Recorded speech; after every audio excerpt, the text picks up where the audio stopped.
Madame, Monsieur, bonjour et bienvenue sur ma page une fois de plus. Je suis le docteur Faustin Roger Tapa de Health Horizon International. Je vous reviens ce matin par rapport à la nutrition de la cellule, qui est l'une des conditions fondamentales pour que vous vous portez bien. Rappelez-vous, hier, on parlait des 4 conditions qu'il faut remplir. On a parlé un peu de la génétique alimentaire hier, qui consistait à respecter les gènes alimentaires que nos aïeux nous ont donnés pendant des millions d'années.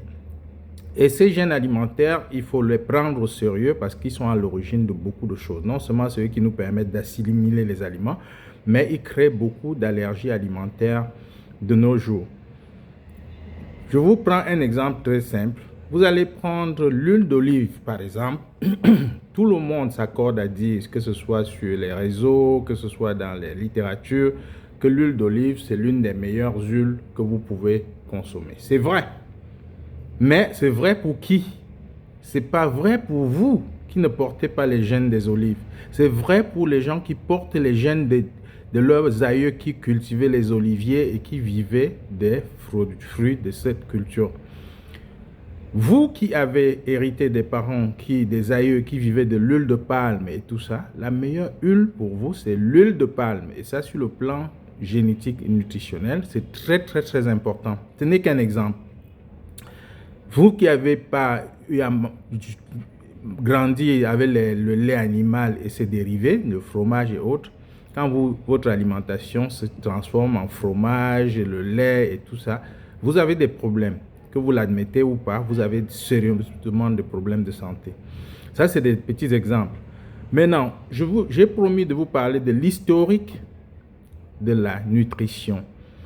Les gènes alimentaires transmis par vos aïeux des millions d'années ne se modifient pas. C'est un patrimoine génétique. Mais il y a des conditions extrêmes dans l'histoire qui ont poussé les gènes alimentaires à se modifier.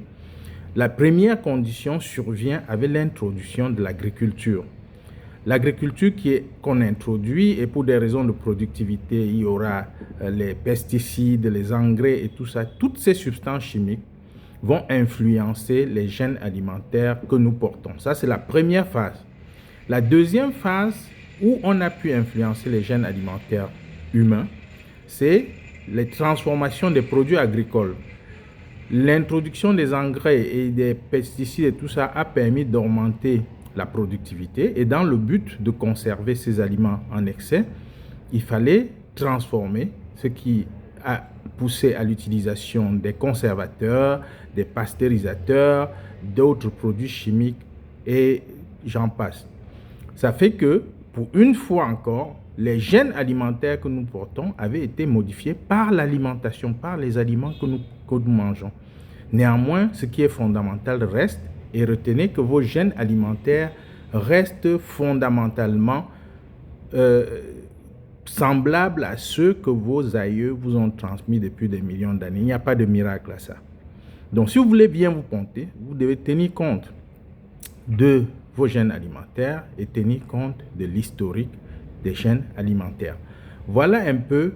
Dans l'historique, on reviendra, par exemple, pour les causes des maladies cardiovasculaires, je vous reviendrai dans l'historique de l'alimentation. C'est un sujet extrêmement vaste et je vous invite à consulter mes pages Facebook, à poser des questions si vous voulez plus de compréhension. On reviendra sur la nutrition avec d'autres aspects demain. Et tenez-vous tranquille, c'est un sujet extrêmement vaste mais facile à comprendre. Je vous souhaite une excellente journée. Je suis le docteur Faustin Roger Tapa de Health Horizon une fois de plus. Et à très bientôt.